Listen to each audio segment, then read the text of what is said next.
आप देख रहे हैं अनहोनी। तो चलिए बढ़ते हैं आज की इस कहानी की ओर।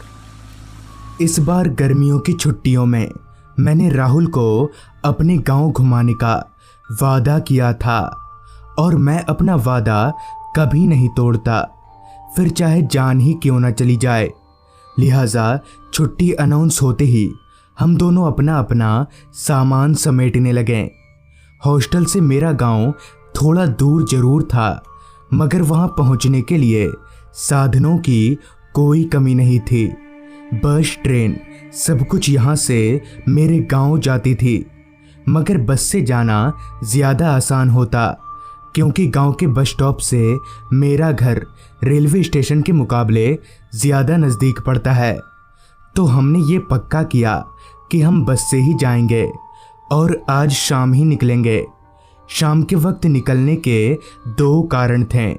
पहला ये कि दिन के वक्त बस में बहुत ज़्यादा भीड़ रहती है और दूसरा ये कि दिन में गर्मी बहुत लगती है।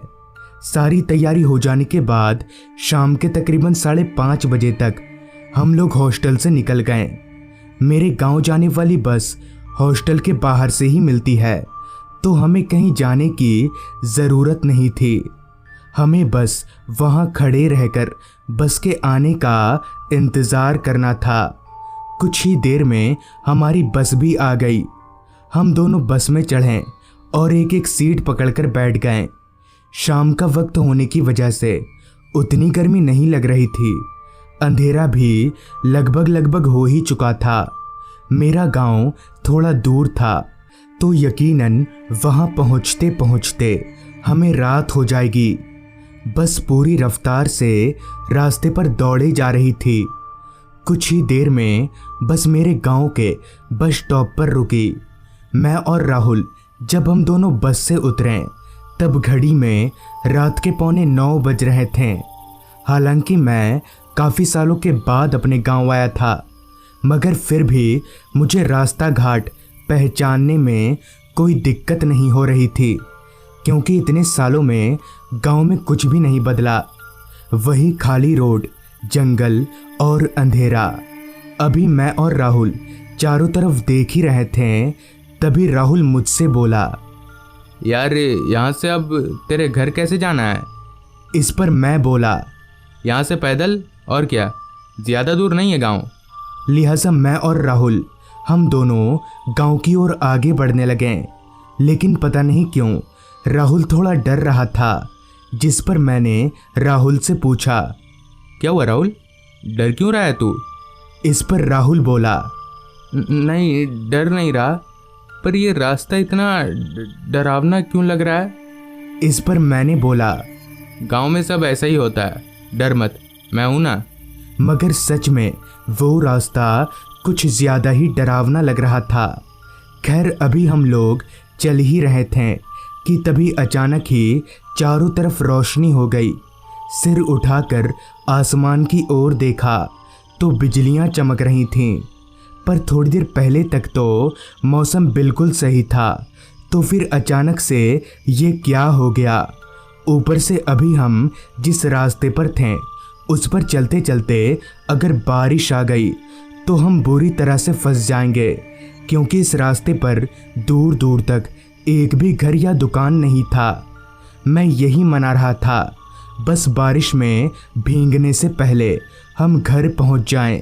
लेकिन शायद हमारी फूटी किस्मत को ये गवारा नहीं था। थोड़ी ही देर में झमाझम बारिश शुरू हो गई। मैं और राहुल बारिश से बचने के लिए एक पेड़ के नीचे जाकर खड़े हो गए।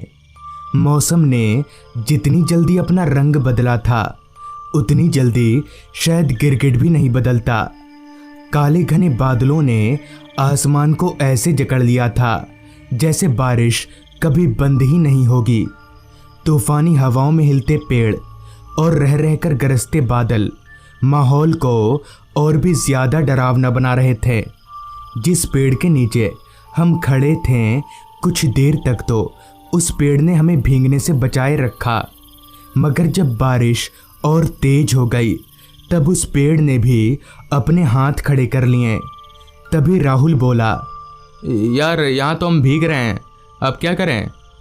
मैं दिमाग पर जोर डालने लगा ताकि कोई ऐसी जगह याद आ जाए जहां हम इस बारिश में भीगने से बच सकें। तभी मुझे याद आया कि पास ही में जंगल के थोड़ा अंदर एक पुराना मंदिर है। हालांकि वो मंदिर किसी भगवान का नहीं है, मगर फिर भी गांव के लोग उसे मंदिर ही बोलते हैं। मैंने सोचा अगर किसी तरह से हम लोग वहां पहुंच जाएं तो इस बरसात से निजात मिल जाएगा। मैंने सारी बात राहुल को बताई और हम लोग जंगल में घुसकर उस पुराने मंदिर की ओर जाने लगे। कुछ ही देर में वो मंदिर हमारी आंखों के सामने था। मंदिर की दीवारों में दरार पड़ चुके थे, कुछ जगहों से प्लास्टर छूट गया था। खैर हमें क्या, हमें तो सिर्फ इस बरसात से बचना था। लिहाजा मैं और राहुल हम दोनों दौड़कर उस मंदिर में घुस गए। मंदिर के अंदर बहुत ज़्यादा अंधेरा था, यहाँ तक कि मैं अपने बगल में खड़े राहुल तक को भी देख नहीं पा रहा था। इतने में ही राहुल बोला, सुनना, मेरे बैग के सबसे ऊपर वाले चेन में टॉर्च होगा, निकाल तो। मैंने अंदाजे से ही राहुल के पीछे जाकर उसका बैग पकड़ा और सबसे ऊपर वाले चेन को खोलकर टॉर्च निकालकर जलाया। मंदिर बाहर से जितना टूटा फूटा और पुराना था, अंदर से भी वैसा ही था। मंदिर के अंदर जहां भगवान की मूर्ति होनी चाहिए, वहां पर एक अजीब सी मूर्ति थी। मूर्ति के माथे पर 2 सींग थे। खैर हम दोनों थोड़ी धूल साफ करके एक जगह पर बैठ गए। राहुल ने हाथ घड़ी में टॉर्च मारकर देखा तो रात के 10 बज रहे थे। बारिश अभी भी तेजी से बरसे जा रही थी। राहुल ने टॉर्च ऑफ किया और बोला, यार मैं ज़रा सोने की कोशिश कर रहा हूँ, अगर बारिश छूट जाए तो मुझे उठा देना। इतना बोलकर राहुल वहीं पसर गया।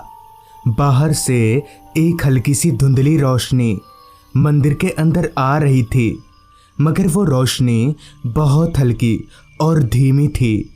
परेशान होकर अभी मैं बारिश के थमने का इंतज़ार कर ही रहा था कि तभी बाहर से आती उस धुंधली सी रोशनी में मुझे मंदिर के अंदर कोई आता हुआ दिखा, कोई बच्चा।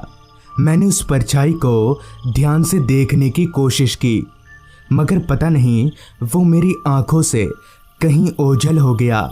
मैंने सोचा शायद मैंने गलत देखा होगा। भला इस जंगल में कोई बच्चा कहाँ से आएगा, वो भी इस टूटे फूटे मंदिर में। कुछ देर तक तो मैं बड़े आराम से जागा रहा, मगर धीरे धीरे मेरी पलकें बंद होने लगीं और कुछ ही देर में मैं नींद के आगोश में चला गया। ना जाने कितनी देर बाद मैं जागा। आँख खोलकर देखा तो मंदिर के दरवाजे के पास कोई खड़ा दिखा। मुझे लगा राहुल होगा, मगर राहुल वहाँ खड़े होकर क्या कर रहा है, यही सोचकर मैं अपनी जगह पर से उठा और राहुल के पास जाकर बोला, क्या हुआ राहुल, यहाँ क्या कर रहा है? मगर इस पर राहुल ने कोई जवाब नहीं दिया। मैंने नज़र घुमाकर राहुल का चेहरा देखने की कोशिश की, लेकिन अंधेरा बहुत घना था।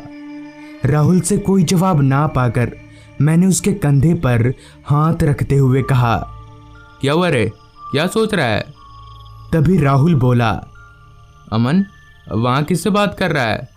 राहुल की यह आवाज़ मेरे बगल से नहीं बल्कि मेरे पीछे से आई थी। इतने में ही पीछे से राहुल ने टॉर्च जलाया तो टॉर्च की रोशनी में मेरे बगल में खड़ा शख्स दिखा ही नहीं। मेरा पूरा शरीर कांपने लगा कि थोड़ी देर पहले मेरे बगल में वो कौन था। मैं भागकर राहुल के पास आया। मेरे आते ही राहुल ने जैसे ही टॉर्च बंद किया तो दरवाजे पर फिर से कोई खड़ा दिखा, मगर इस बार वो शख्स अकेला नहीं था, उसके साथ कई बच्चे और औरतें भी थीं। ये सब देखकर डरने वाला मैं अकेला नहीं था, राहुल को भी वो लोग साफ दिख रहे थे। राहुल ने फिर टॉर्च जलाया, मगर टॉर्च की रोशनी में वो लोग फिर से नहीं दिखे। लेकिन टॉर्च बंद करते ही सब लोग सामने खड़े थे। हम दोनों समझ गए कि यहाँ रुकना मतलब मौत। लिहाजा हमने अपना सामान उठाया और दरवाजे की ओर भागने लगे। हमने टॉर्च ऑफ रखा था और दरवाजे पर वो सभी लोग खड़े थे। ऐसे में हमने जैसे ही भागने की कोशिश की तो उन लोगों से टकरा गए। तभी मैंने राहुल से बोला, राहुल टॉर्च जला।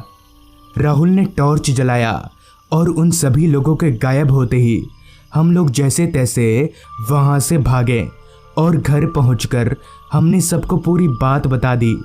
जिस पर घर वालों ने बताया कि दरअसल बहुत पहले उस मंदिर में एक बदमाश तांत्रिक शैतान की पूजा किया करता था और उसने लोगों को अपने जाल में फंसाकर कई बच्चों और कई लोगों की बलि दी है। ये सब करके वो तांत्रिक तो भाग गया, मगर उन लोगों की आत्मा आज भी शैतान के उस मंदिर में भटकती फिरती है। तो दोस्तों, ये थी आज की कहानी। अगर आपके पास भी ऐसी ही कोई कहानियाँ हैं तो हमारे साथ ज़रूर शेयर करें। तो मैं आपका दोस्त आर्यन जल्द ही मिलूँगा आपसे ऐसी ही एक कहानी के साथ।